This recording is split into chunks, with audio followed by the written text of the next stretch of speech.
The year was 2247, and humanity had finally reached beyond its own small corner of the universe. For 200 years, humans had been building ships, exploring new worlds, and dreaming of meeting other intelligent life. They had settled 3 star systems and created a government called the United Earth Coalition. It was not a mighty empire. It was not a great military power. It was simply a young civilization taking its first steps into a much larger galaxy. Secretary General Nathan Cole led the coalition from Earth. He was a calm man with gray hair and tired eyes. He had spent his entire career working for peace. He believed that humanity's future lay not in conquest, but in cooperation. When reports came in that a science vessel had made contact with an alien species, he felt nothing but hope. The science vessel was called the Horizon's Edge.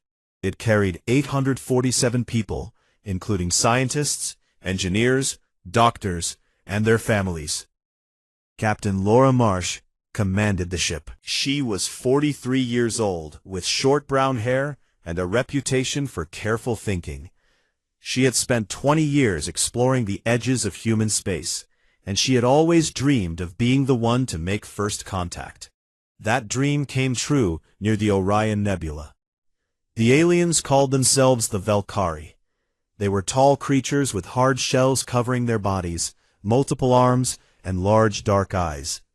Their ships were beautiful in a strange way, with curved hulls that seemed to glow with inner light. When they appeared on the Horizon's Edge's sensors, Captain Marsh ordered her crew to broadcast peaceful greetings in every language and format they could think of. The Valkyrie responded. They seemed curious and friendly. They invited Captain Marsh to bring a small team to their lead ship for a meeting. She accepted without hesitation. The meeting took place in a large chamber filled with soft blue light. Captain Marsh brought 5 of her senior officers with her. They wore their best uniforms and carried gifts representing Earth's culture, music recordings, artwork, seeds from Earth's forests. They wanted to show the Valkyrie that humanity came in peace. The Valkyrie leader was called Zethral. He was taller than the others, and his shell was marked with golden patterns that seemed to indicate rank. He listened to Captain Marsh speak about humanity's hopes for friendship between their species.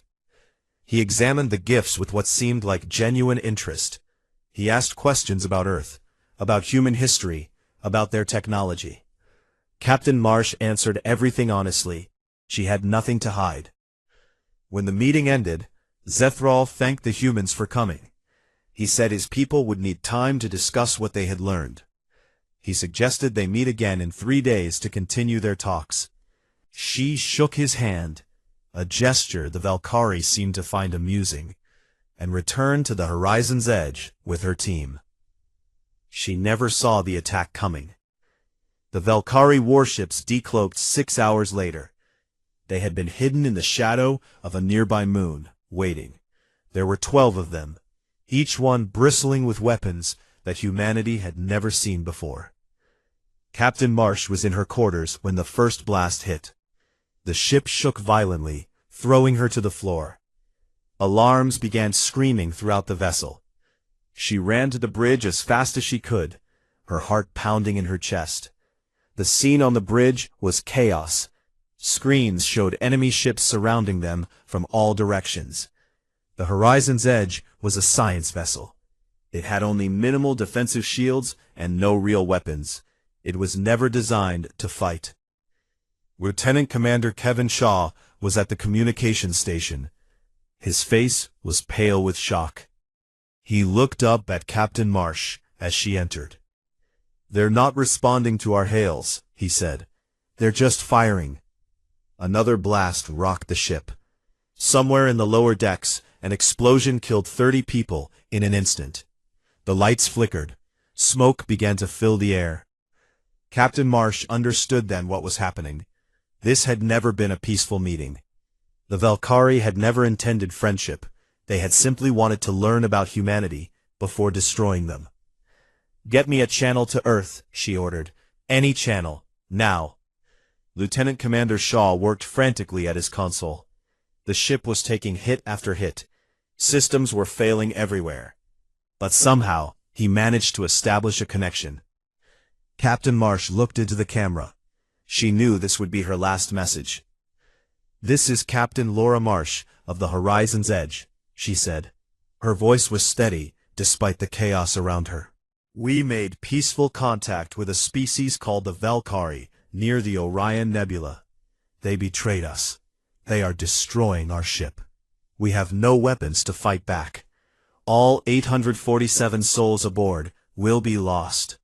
She paused as another explosion shook the bridge. A support beam fell and crushed the navigation officer. Captain Marsh did not look away from the camera. "Warn Earth," she continued. "They deceived us completely. They smiled and asked questions and learned about us, and now they are killing us. Do not trust them. Do not let this happen again." The connection flickered. "They're coming," she said simply. The transmission ended. The Valkyrie finished destroying the Horizon's Edge in less than 10 minutes. They were thorough. They wanted no survivors, no escape pods, no evidence of what had really happened. When they were done, they collected the debris and disposed of it in the heart of a nearby star. Then Zethral sent a report to the Galactic Council. The Galactic Council was the governing body of civilized space. It had existed for over 50,000 years and included representatives from hundreds of species.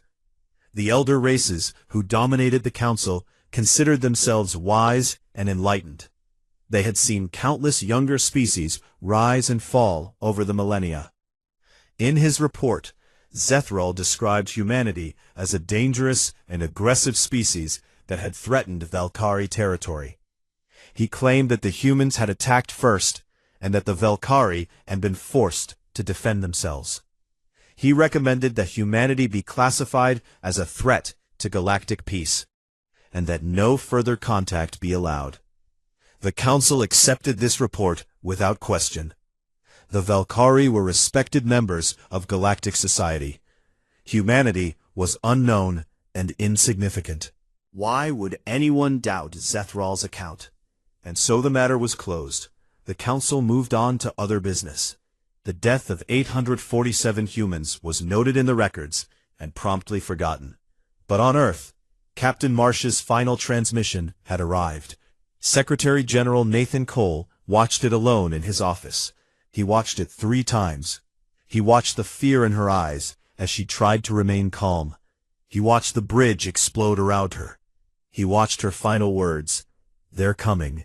He sat in silence for a long time after the transmission ended. Then he picked up his phone and called an emergency meeting of the Coalition Assembly. The Valkyrie believed they had eliminated a minor annoyance before it could become a problem. They believed humanity was weak, primitive, and easily destroyed. They were about to learn how terribly wrong they were. The emergency session of the United Earth Coalition Assembly took place in Geneva 3 days after Captain Marsh's final transmission reached Earth. Every representative from every human colony was present, either in person or through secure video link. The chamber was completely silent as Secretary General Nathan Cole walked to the podium.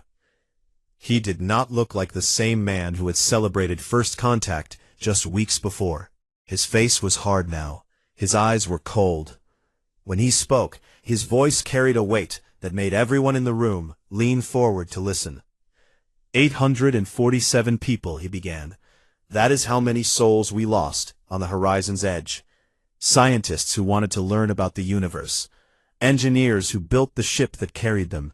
Doctors who healed the sick. Families who went along because they believed in humanity's peaceful future among the stars. He paused and looked around the chamber. They offered friendship, and they were slaughtered like animals by creatures who smiled at them, shook their hands, and then destroyed them without mercy. Murmurs spread through the assembly. Cole raised his hand for silence. I have received intelligence reports about the Valkyrie Dominion. They are a conquering species. They have enslaved dozens of other races across their territory. They viewed humanity as nothing more than potential slaves for their mining operations. They killed our people not because we threatened them, but because they saw us as weak, as easy targets, as things to be used and discarded.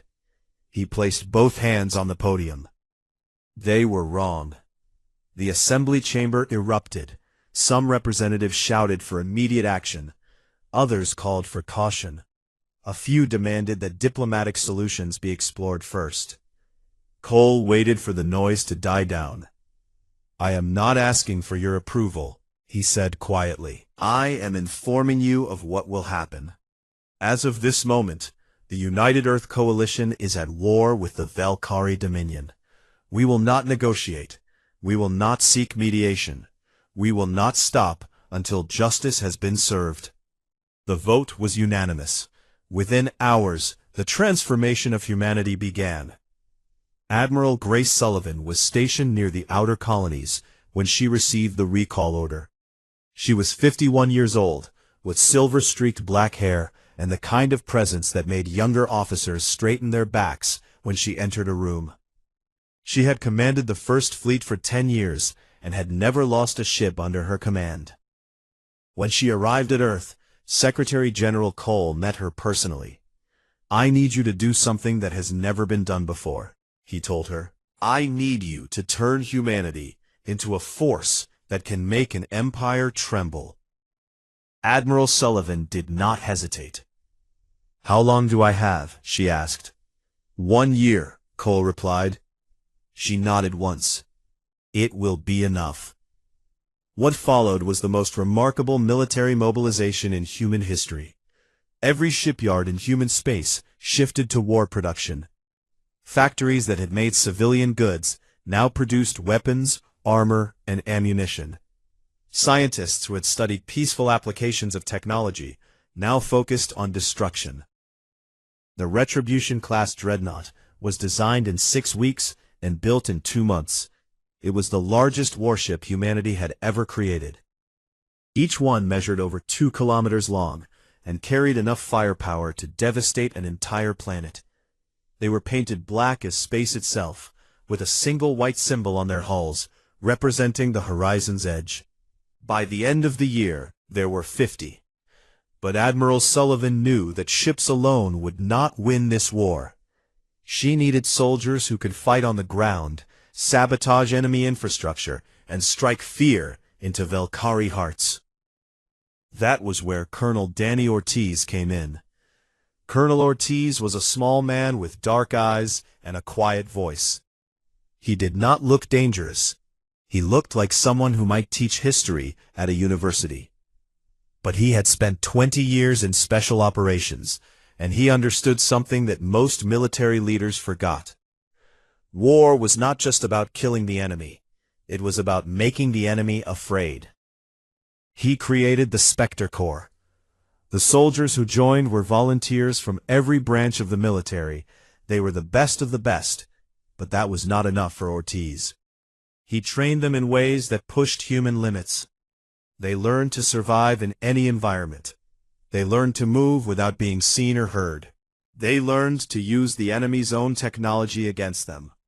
They learned that mercy was a luxury they could not afford. "The Valkyrie think we are soft," Ortiz told his recruits during their final training exercise. "They think we are weak primitives who will break at the first sign of resistance. We are going to show them what happens when you make humanity angry. We are going to visit their worlds and destroy everything they value. And when they beg us to stop, we are going to remember the 847 people who begged them for mercy and received none." The recruits listened in silence. Every single one of them had lost someone on the horizon's edge. A friend, a family member, a loved one. They did not need motivation. They needed direction. Ortiz gave them both. Meanwhile, the Galactic Council watched with growing unease. Their intelligence networks reported strange activity in human space. Military exercises on an unprecedented scale. Billions of humans working together with a single-minded focus that no one had ever seen before. Ambassador Trivex of the Valkyrie Dominion dismissed these reports. "They are primitives," he said during a council session. "They cannot possibly threaten us. Our technology is centuries ahead of theirs. If they attempt to retaliate, we will simply destroy them more thoroughly." High Counselor Miratha of the Drellin hegemony was not so certain. "We have seen their transmissions," she said carefully. "Their leader spoke of war in terms that trouble me. There was no anger in his voice, no passion, only cold determination. I have seen many species rise and fall over my lifetime. The dangerous ones are never the ones who rage and threaten. The dangerous ones are the ones who go quiet." Trivex laughed. "You worry too much, Counselor. The humans are a minor nuisance that has already been dealt with. In a year, they will be forgotten." Miratha said nothing more, but she began making quiet preparations of her own. On Earth, the year passed quickly. Admiral Sullivan drilled her fleet until every captain could anticipate her orders before she gave them. Colonel Ortiz inserted advance teams into Valkyrie space, mapping targets and identifying weaknesses. Secretary General Cole spoke to the human population, not with speeches of hatred, but with calm promises of justice. "We did not start this war," he said in his final address before the fleet departed. "We did not want this war, but we will finish it, and when we are done, the galaxy will know that humanity is not to be dismissed. We are not to be ignored, and we are never ever to be betrayed." The fleet launched on the anniversary of the Horizon's Edge massacre.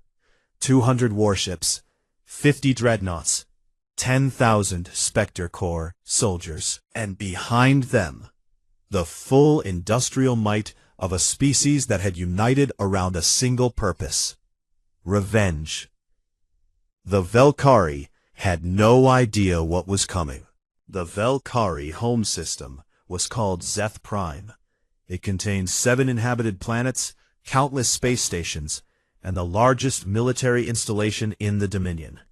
For 10,000 years, no enemy had ever reached it. The Valkyrie believed it was untouchable. They were wrong. Admiral Grace Sullivan's fleet arrived without warning. The human ships emerged from faster-than-light travel in perfect formation, spreading out across the system like a net closing around prey. 200 warships, 50 dreadnoughts, and at the center of the formation, Admiral Sullivan's flagship, the Defiance. The Valkyrie defense fleet responded immediately. Over 300 ships moved to intercept the human invaders. They outnumbered the humans and had superior technology, or so they believed. Their commander, High Admiral Kelvath, broadcast a message to the incoming fleet. "Primitive creatures," he said, "you have made a terrible mistake. Turn back now, and perhaps we will be merciful. Continue forward, and you will be destroyed." Admiral Sullivan did not respond. The two fleets closed the distance. The Valkyrie fired first, launching thousands of missiles and energy beams at the human formation. It was a devastating display of firepower that should have crippled the enemy before the real battle even began. But the human ships did something unexpected. They did not try to dodge or evade. Instead, they activated shield systems that the Valkyrie had never seen before. Blue energy barriers flickered around each vessel, absorbing the incoming attacks. These shields were based on Valkyrie technology. Human scientists had captured debris from a Valkyrie probe 3 years earlier, and spent every moment since then studying it. They had not just copied the alien shields, they had improved them. High Admiral Kelvath felt the first hint of fear as he watched his opening barrage fail. Then the humans returned fire. The Retribution-class dreadnoughts had been designed for one purpose: destruction. Each one carried magnetic accelerator cannons that could launch projectiles at nearly the speed of light. When those projectiles hit Valkyrie shields, the shields shattered like thin glass. The first Valkyrie ship exploded in a ball of fire. then the second, then the third. Commander Kyle Bennett led the fighter squadrons into the chaos. He was 32 years old and had grown up on Luna, Earth's moon. He had joined the military 2 days after hearing about the Horizon's Edge. His younger sister had been a biologist on that ship. "All fighters, follow my lead," he transmitted. "Target their command vessels. Make them blind and scared." Human fighters were smaller and faster than anything the Valkyrie had. They wove between enemy ships, dodging fire that should have destroyed them. They had trained for this exact scenario in simulators for months. Every pilot knew their role. Every pilot knew what was at stake. Commander Bennett spotted the Valkyrie flagship, a massive vessel covered in golden decorations. High Admiral Kelvath was on that ship. Bennett pushed his fighter to maximum speed. The flagship's defenses tried to stop him. Automated guns tracked his approach and filled the space around him with deadly fire. But Bennett was flying on instinct now, his body reacting faster than conscious thought. He rolled, dove, and twisted through the barrage without slowing down. He fired his missiles at the flagship's bridge. The explosion was visible from 1,000 kilometers away. The flagship's forward section disintegrated, taking High Admiral Kelvath and his entire command staff with it. When it was over, 287 Valkyrie ships had been destroyed. The human fleet had lost 11. Admiral Sullivan looked at the reports coming across her screen. The Valkyrie defense fleet was broken. The path to their homeworld was open. But she was not finished yet. "Signal all dreadnoughts," she ordered. "Begin planetary bombardment of military targets. All Spectre Corps units commence operations." On the surface of Zeth Prime's second planet, Colonel Danny Ortiz watched the sky light up with fire. His teams had been in position for 3 days, waiting for this moment. They had mapped every power station, every communication hub, every military installation on the planet. "All units," he transmitted quietly, "execute." The sabotage was simultaneous and devastating. Power grids shut down across entire continents. Communication networks went dark. Military bases found their weapon systems locked and their vehicles disabled. The Valkyrie civilians woke to a world that had suddenly stopped working. Panic spread faster than the darkness. The Valkyrie had never experienced anything like this. They were a species that had spent centuries conquering others. They had forgotten what it felt like to be the ones who were afraid. Ortiz and his teams moved through the chaos like ghosts. They did not kill randomly. They targeted military leaders, government officials, and anyone who tried to organize resistance. Each death was a message. Each destroyed facility was a reminder. "You thought humanity was weak. You were wrong." Admiral Sullivan transmitted a message to any Valkyrie who could still receive it. Her voice was calm and cold. "This is Admiral Grace Sullivan of the United Earth Coalition. 1 year ago, you destroyed our science vessel Horizon's Edge and murdered 847 innocent people. Today, we have killed 847,000 of your people in response. This is not revenge. This is a lesson. You called us primitives. You said we were easy targets. You were wrong." She paused. "We will leave your system now, but we will return. We will keep returning until you understand that there are consequences for what you did. Pray to whatever gods you believe in. They cannot save you from us." The human fleet withdrew in perfect order, leaving behind a shattered defense force and a terrified population. Colonel Ortiz and his teams were extracted without losing a single soldier. The Galactic Council received news of the battle within hours. Emergency sessions were called. Representatives who had dismissed humanity as insignificant now stared at reports showing impossible numbers. 200 human ships had defeated 300 Valkyrie ships in 14 minutes. Ground forces had crippled an entire planet's infrastructure in less than an hour. High Counselor Maratha read the reports 3 times before she spoke. "I warned you," she said to Ambassador Trevex, who sat pale and silent in his seat. "I warned all of you. These humans do not fight like other species. They do not posture and threaten. They prepare, they strike, and they win. And now we must decide what to do about them." The council chamber erupted in argument. Some demanded immediate intervention. Others counseled caution. A few quietly suggested that perhaps the Valkyrie had brought this upon themselves. No one could agree on anything except one simple fact.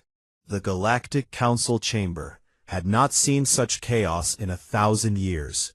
Representatives from 100 species shouted over each other, their translators struggling to keep up with the noise. At the center of it all, Ambassador Trevex of the Valkyrie Dominion stood at the speaking platform, his voice rising above the chaos. "We demand action," he declared. "Humanity has committed an act of war against a member of this council. They have slaughtered hundreds of thousands of our citizens. They have destroyed our fleet. They have violated every principle this council stands for. You must condemn them. You must send your fleets to destroy them before they threaten all of civilized space." High Counselor Myratha of the Drellin hegemony waited for the noise to die down before she responded. "You ask us to condemn humanity," she said slowly, "but let us remember how this began. You told this council that humanity attacked you first. Was that true, Ambassador?" Trevex hesitated for just a moment. That hesitation told everyone in the chamber what they needed to know. "The circumstances of the initial contact are not relevant," he said finally. "What matters is what they have done to us now." "It is entirely relevant," Maratha replied. "If you lied to this council, if you murdered those humans without provocation, then what they have done is not aggression. It is justice." The chamber erupted again. Species that had long resented Valkyrie arrogance voiced their support for Maratha's words. Others who feared human expansion shouted her down. The debate raged for hours. In the end, the council reached a compromise. They would not condemn humanity outright. Instead, they would send an ultimatum demanding that humanity cease all military operations and accept council mediation. If humanity refused, the council would authorize collective action against them. The ultimatum was transmitted to Earth the next morning. Secretary General Nathan Cole received it aboard the command ship Defiance, where he had traveled to personally oversee the war effort. Admiral Sullivan stood beside him as he read the council's demands. "They want us to stop," Cole said quietly. "They want us to accept mediation from the same council that believed Valkyrie lies and let our people die." Sullivan said nothing. She could see the anger in Cole's eyes, carefully controlled but burning bright. "They gave us a week to respond," Cole continued. "I will give them my answer now." He ordered the communication officers to broadcast his response to every species with faster-than-light communication capability. What followed would be remembered across the galaxy for generations. "This is Secretary General Nathan Cole of the United Earth Coalition," he began. His voice was calm, almost conversational. "I have received the Galactic Council's ultimatum, demanding that we cease our operations and accept your mediation. I will now give you my response." He paused. 847 souls. That was the crew of our science vessel Horizon's Edge. They were not soldiers. They were not warriors. They were scientists, doctors, engineers, and their families. They went into space to learn, to explore, to make friends with other species. They approached the Valkyrie with gifts and open hands and honest hearts. His voice hardened. And the Valkyrie smiled at them, learned everything they could about us, and then murdered every single one of them. Not in battle, not in war, in cold blood, while they were helpless and trusting. And when it was done, the Valkyrie went to your council and lied. They said we attacked first. They said they were defending themselves. And you believed them. Cole leaned closer to the camera. You did not investigate. You did not ask for evidence. You simply accepted the word of murderers because they were old and powerful, and we were young and unknown. You let our dead go unavenged because you did not think we mattered. He straightened. So no, we will not stop. We will not negotiate.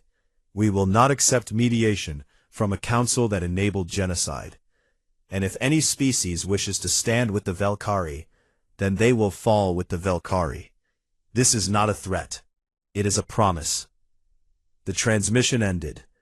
Within 3 days, 3 council member species announced that they would support the Velkhari militarily. The Keth Assembly, a proud warrior race. The Jorvani Collective, masters of advanced technology.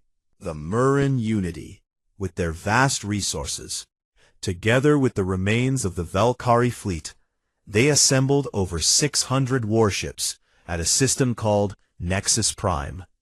They believed their combined might would crush humanity easily. Admiral Sullivan met them with a fleet that had grown to over 1,000 ships. Human production had not slowed. Every week brought new dreadnoughts, new fighters, new weapons. Humanity was not just fighting a war. They were becoming something the galaxy had never seen before. The Battle of Nexus Prime began at dawn, local time. The coalition forces arranged themselves in a traditional defensive formation, their combined firepower creating overlapping fields of fire. It was a strategy that had won countless battles over thousands of years. They expected the humans to charge directly into their guns. Admiral Sullivan did something different. The first engaged the coalition head-on, drawing their attention and their fire. The second circled around the system, using the cover of a gas giant to hide their approach. The third, led by Captain Brooke Patterson on the Resolute, waited in reserve. The coalition commanders focused on the attacking force, confident they were winning. Their sensors showed enemy ships taking damage, falling back. They pressed forward, eager to finish the battle quickly. That was when the second group struck their flank. 100 human dreadnoughts emerged from behind the gas giant, their weapons already firing. The coalition formation, stretched thin by their advance, could not respond in time. Ships exploded, communications broke down, panic began to spread. Captain Patterson watched the chaos from her position. She was 38 years old, with calm gray eyes and a reputation for patience. She had waited her entire career for a moment like this.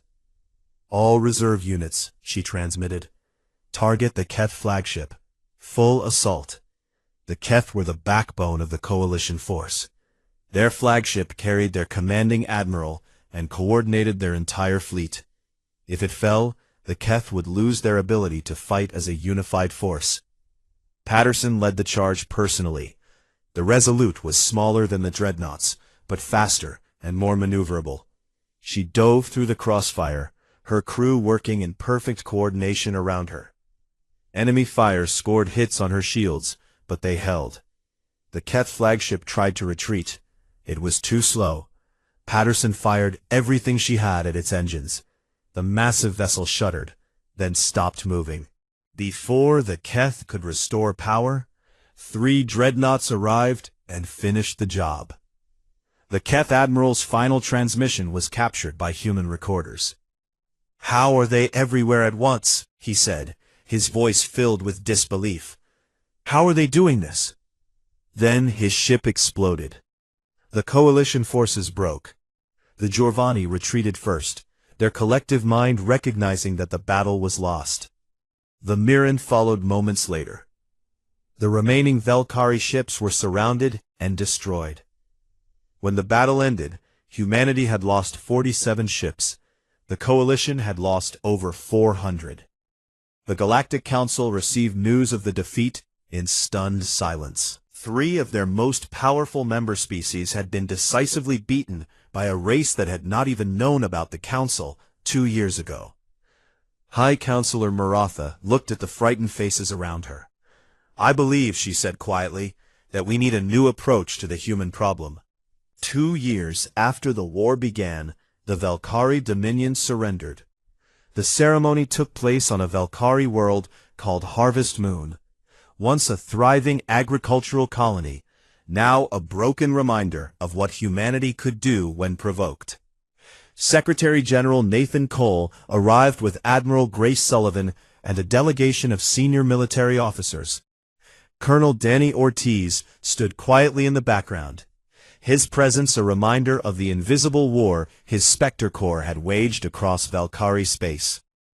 On the other side of the table sat the Valkyrie leadership. Zethral, the same commander who had ordered the destruction of the Horizon's Edge, was not among them. He had died 6 months earlier, when a Spectre Corps team infiltrated his fortress and left him with a simple message written on the wall: 847. The new Valkyrie leader was called Vormak. He was older than Zethral, with a cracked shell that spoke of many years, and eyes that held none of the arrogance his people had once shown. He signed the surrender document with trembling hands. The terms were severe but fair.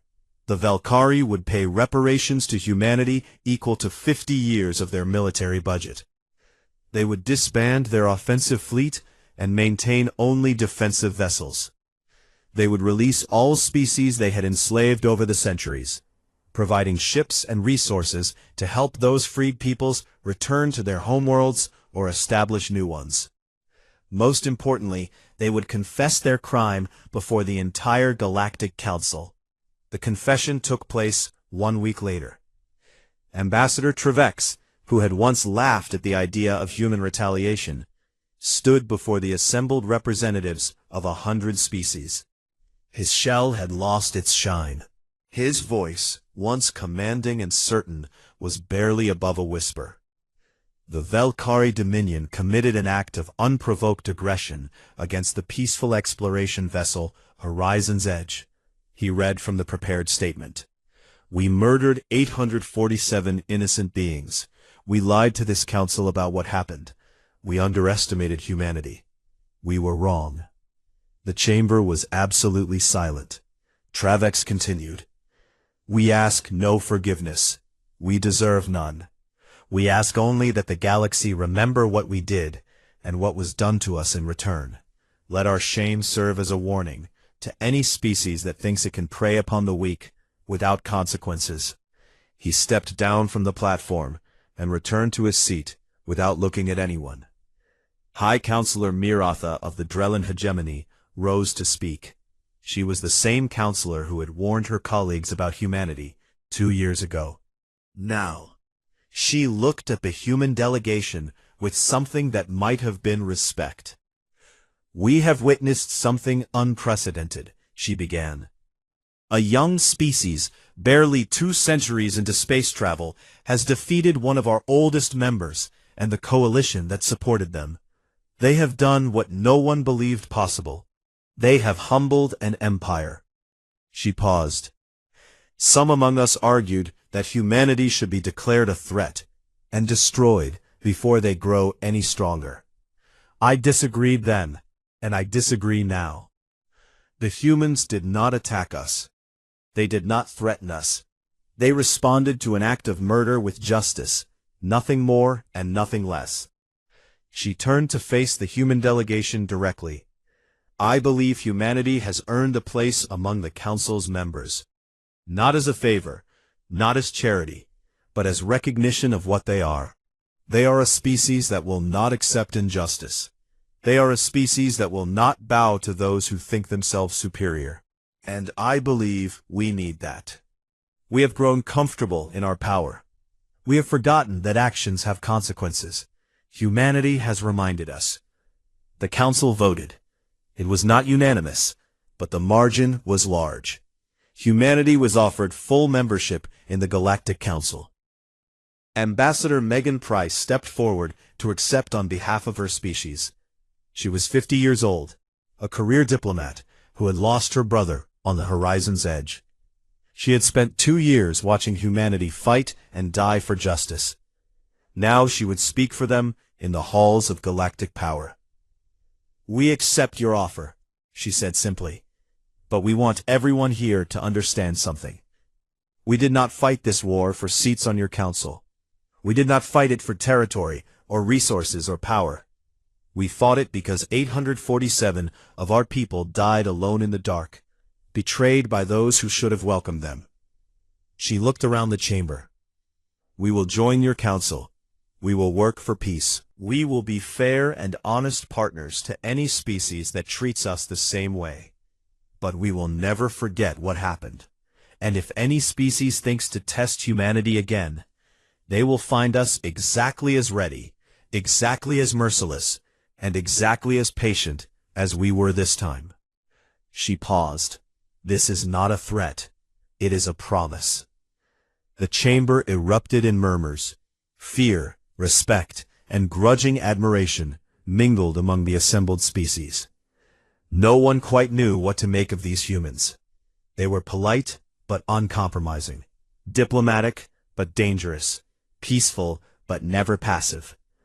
In the back of the human delegation, Colonel Danny Ortiz watched silently. His Spectre Corps units were already being recalled, their mission complete. But he knew they would be needed again someday. The galaxy was vast and full of dangers. Admiral Grace Sullivan stood beside Secretary General Cole, watching the council's reaction. "Do you think they understand?" she asked quietly. Cole considered the question. "Some of them," he said, "the smart ones. The others will learn, one way or another." Sullivan nodded. She had spent 2 years fighting a war she never wanted. Now it was over. But she knew better than to believe that peace would last forever. "What happens now?" she asked. "Now we build," Cole replied. "We grow, we prepare, and we make sure that no one ever makes the mistake of thinking us weak again." 10 years later, a memorial stood on Earth's moon, visible from the surface below. It was a simple structure, a tall pillar of white stone, surrounded by a garden of flowers that had been genetically modified to survive in the lunar environment. On the pillar, 847 names were carved in letters that would last for millennia. At the base, words were etched into the stone. They reached for the stars in peace. They were answered with betrayal. So we reached back with war, and the stars learned to remember. Admiral Grace Sullivan, now retired, visited every year on the anniversary of the massacre. She walked slowly through the garden, reading the names she had memorized long ago. Captain Laura Marsh, Lieutenant Commander Kevin Shaw, all the others who had died, hoping that humanity would find friends among the stars. She stopped at the base of the pillar and looked up at the distant stars. Somewhere out there, new species were being born, new civilizations were rising, and someday they would hear the story of humanity. The young species that shocked a galaxy, the small civilization that humbled an empire, the peaceful explorers who became merciless warriors when peace was taken from them. Let them hear the story, Sullivan thought. Let them understand what it means. She smiled, just slightly. And let them remember. The war was over, but the legend was just beginning.